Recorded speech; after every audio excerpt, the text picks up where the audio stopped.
Hey guys, welcome back to another episode of the Twofold podcast. Welcome back.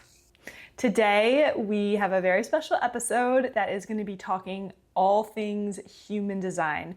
So, human design is kind of trending, it's gaining more traction and popularity on the internet. And I know, at least for myself, I learned about it years ago.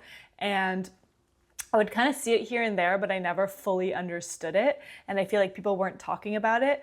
So if that's you, we are doing this episode to really break it down and introduce it. And my beautiful sister Annabelle is truly such an expert when it comes to human design. She knows so much more than she likes to give herself credit for. So I'm actually going to be interviewing her today and just asking her questions and really picking her brain. She does readings, not readings, human design readings where she'll read people's human design charts. She does it for friends and family, kind of just like as a hobby.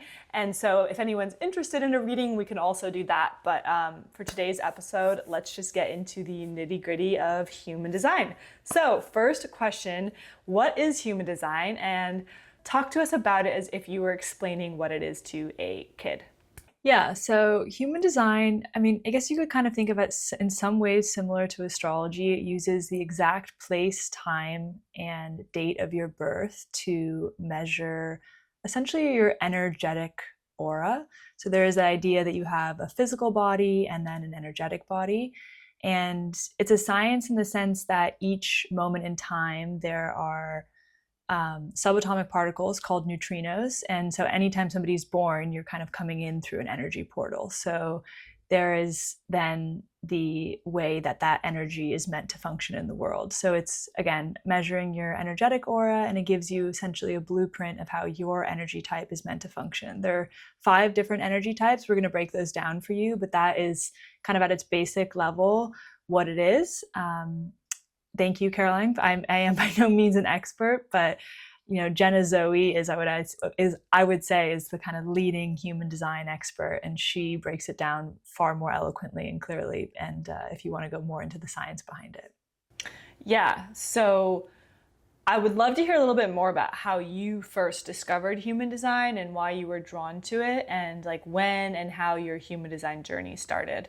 Yeah, I was thinking about this. I think I heard Jenna Zoe on the Skinny Confidential podcast with Lauren Bostick, and there was something about her energy and the way that she was speaking that just really resonated with me, and I had to learn more about it. I, for a long time, have always been very interested in astrology. Actually, our grandmother was really interested in it, and that was kind of my into it, trying to connect with her on that, and it just always spoke to me. I definitely find myself in my spare time watching astrology videos. And, I think underneath all of that is because understanding why people are the way that they are has deeply fascinated me.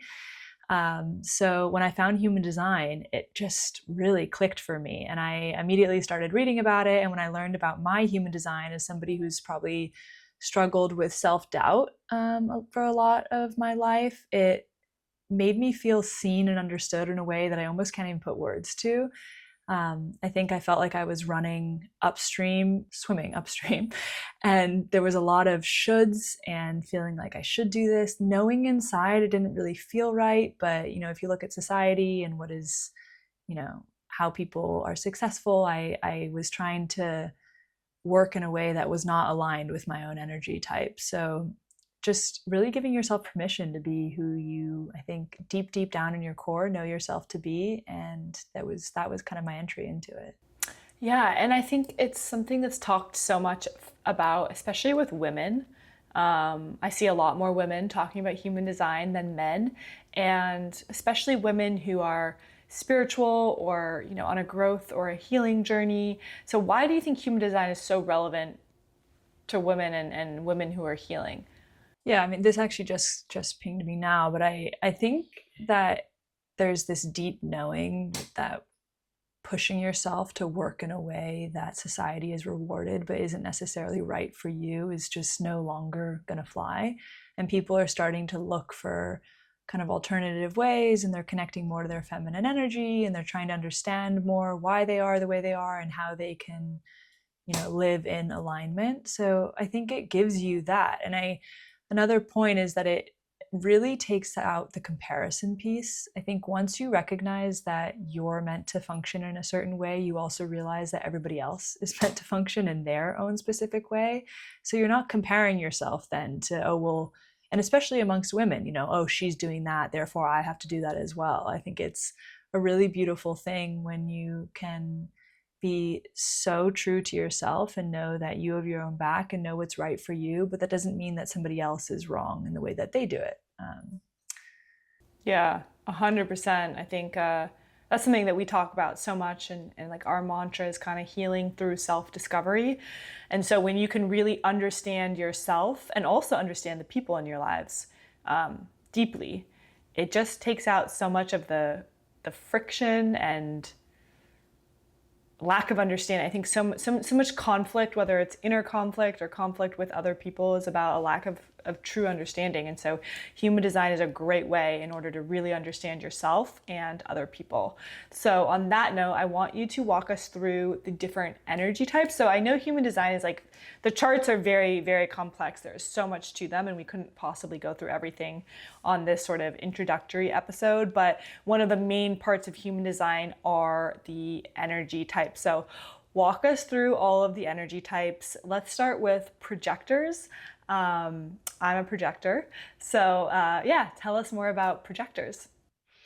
Yeah, so as I mentioned earlier in the video, there are 5 different energy types, and your energy type isn't your personality per se. It's how your energy is actually meant to function. So projectors I would describe as kind of the seers and observers of the world. They are here to make things more efficient. Knowing you, that rings very true. And I think the core wound for a projector is kind of feeling unseen or unrecognized for the things that they're doing. And that ties back to their strategy, which is being invited. So I would say the main things that you could apply, as Caroline said, it's human design is very complex, but you have something called your strategy, which is how you make things happen, and your authority.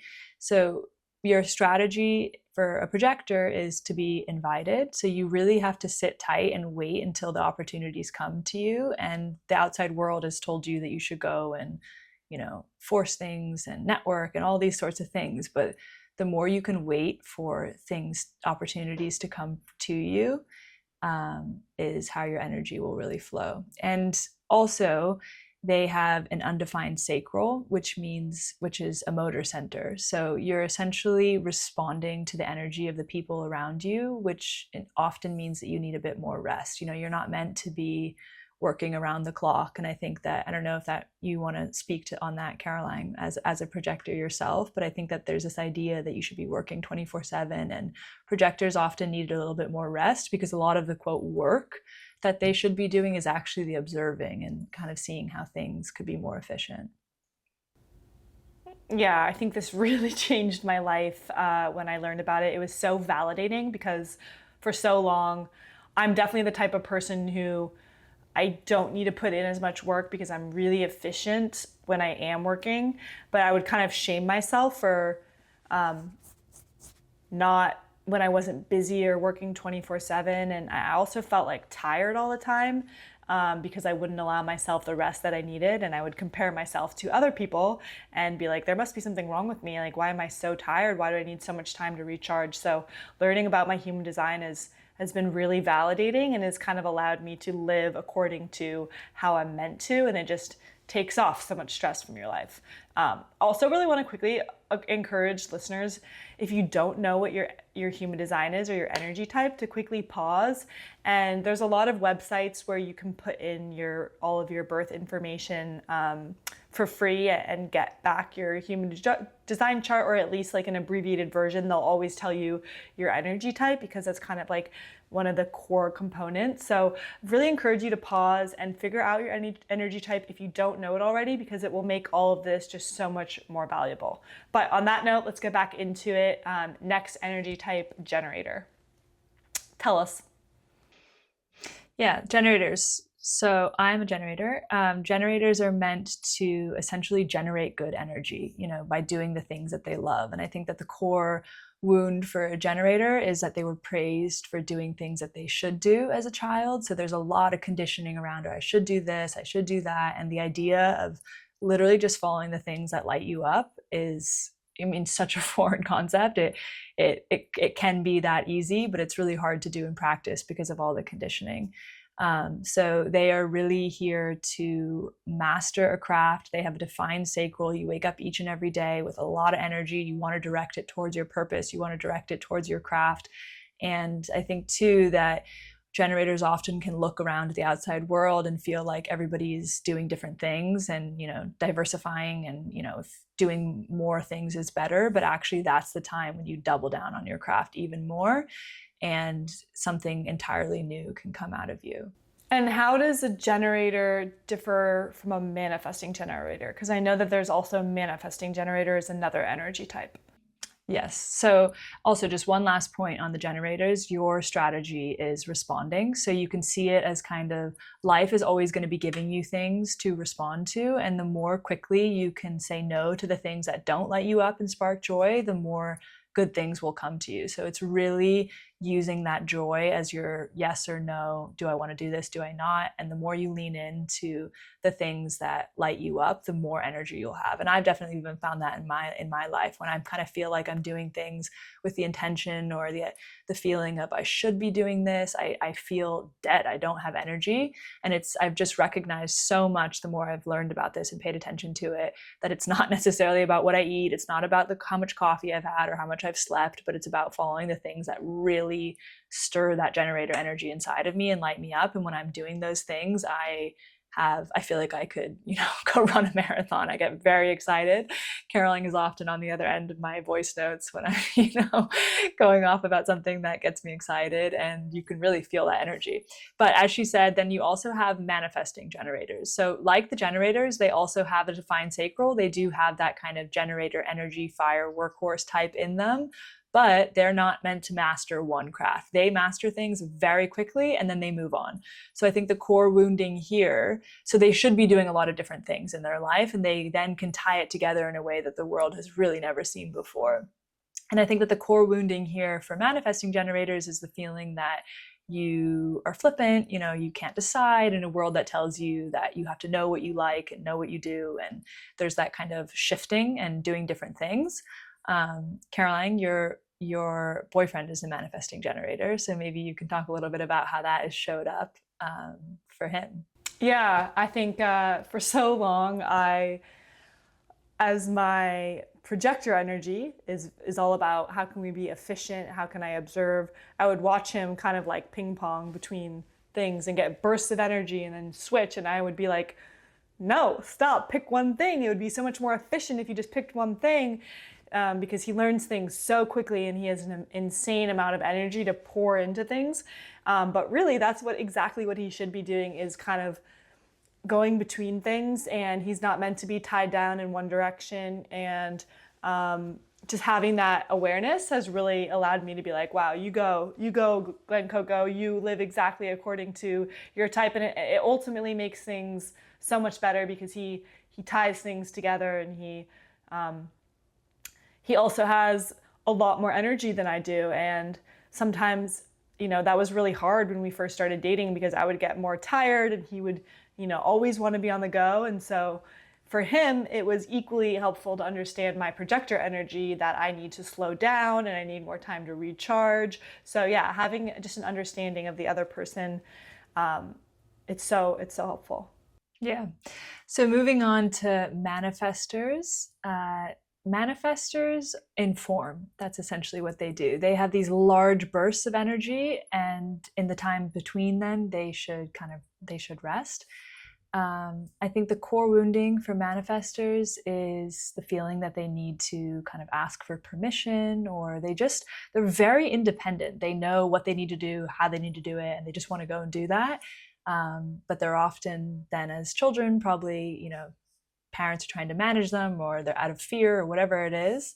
So I think if you're a manifestor, the more that you can lean into, if you have an idea, say it. That's what you're meant to do. And I think that they really underestimate how much change they can affect just by the insights that they're able to share. Yeah. Awesome. Okay. And then last but not least, reflectors. That's the fifth energy type. Walk us through reflectors. I actually don't think I know anyone who's a reflector. Yeah, I was thinking about it too. I've run a lot of charts, but I actually haven't come across a reflector. And they are the rarest of all the energy types. They're actually only 1% of the population. And the best way to describe a reflector is kind of like a chameleon. And they have all of their centers undefined. So they're essentially reflecting back to you exactly what you are. They're a mirror, per se. And you can, have a bit more perspective on that. They're a mirror for the environment they're in, the community they're in. It's a really interesting thing to witness, but it's a lot because you have to be able to distinguish between what you're picking up from other people and recognizing that that's actually not your inherent personality or the thing that you want. And reflectors work on a lunar cycle. So essentially the way that you can figure out if something is really what you want is to see if it comes up multiple times over the course of a month. And if the same kind of thing is coming up and it's not just, Caroline's wearing blue today, I love the color blue, that's just you reflecting back to her. But if it comes up multiple times over the month, that's kind of your sign to lean into it more. Awesome. Yeah, thank you for walking us through that. That was super helpful. So now knowing all of that, if you're a complete beginner and you've figured out what your energy type is, how can you start to live more in alignment with your human design? I think the most powerful thing you can do is to really get clear on your strategy and your authority, and then to start applying those in the micro moments of your life. I think there's the tendency with human design there's so much information and it is incredible. You feel so seen, all these things, but then what? What do you actually do with it?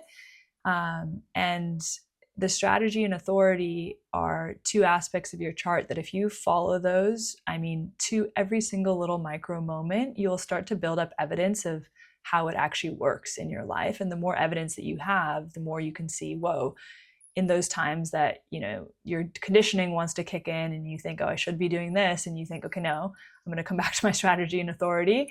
Then you will see actual changes happening. I've seen that as a generator, responding and following my emotional authority. It's really having the evidence of the times that I did do that in my life versus not just gives me more faith to follow that. Yeah, I love that. So if someone is a complete beginner and they just want to get started in human design, they're curious, this episode piqued their interest, what can you do as a complete beginner to get started, and how can someone do a reading with you if they want to? Yeah, I'm more than happy to do a reading. Just reach out to us on our message handle on our Instagram at twofoldsis, and I can give you a reading. Also, Jenna Zoe and her Align app is incredible. And one other thing that I want to bring up about human design is it's not only about understanding yourself, because I do think that true healing can only come if you deeply understand yourself, because that's where you realize, the patterns that you have, why you are the way that you think that you are and operate in the world. But even more so, it allows you to understand other people and how they are meant to function in the world. And I'll just give you a little kind of anecdote of in our relationship, Caroline, there's sisters, you have your things, and there were certain elements of our interactions that would trigger me or rub up against me in a kind of funny way, and I would just shy away from it or just think, oh, difference of personalities. But when I dove into your human design chart, it completely transformed the way that I feel in those interactions, because I see that you're living your design, and I can completely celebrate what I might feel as, oh, I don't like that, but I can see that you're living your design. So it's something to actually celebrate. And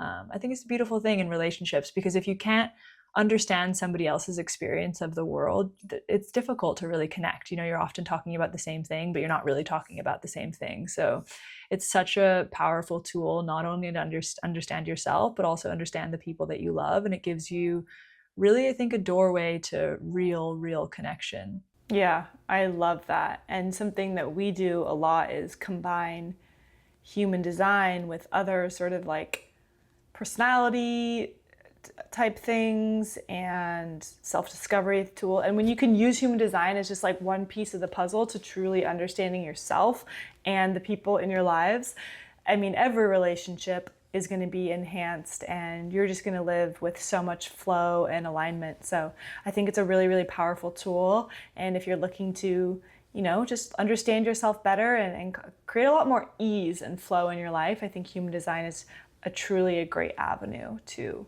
get started. And also just being open to the idea that there isn't a right way and that we all get to be different. And the more that you can, when you're learning about human design, just be open to the idea that all the stories that you've told yourself in your own mind, the way it has to be or that you should do it. I mean, I think that's almost the most difficult part, is deconditioning and realizing, okay, wait, let me actually make it this simple. And it's not about doing more and learning more. It's about over and over and over kind of flexing the same muscle and, rinse and repeat of the same thing, that those little actions will change your life. Yeah, it's so true. I think we all think that our way or our thoughts or our view of the world is the right one or the only one. And learning about human design just opens your mind to the truth that everyone experiences the world and is meant to live so differently. And that's something to be celebrated and not shamed. So thank you for talking to us more about human design. We hope that this was helpful. And if you have any more questions or you want to do a reading, just reach out to us on Instagram. Our handle, in case you don't have it, is twofoldsis. So thanks again, guys, and we're excited to see you in the next episode. Thank you so much. See you soon. Bye.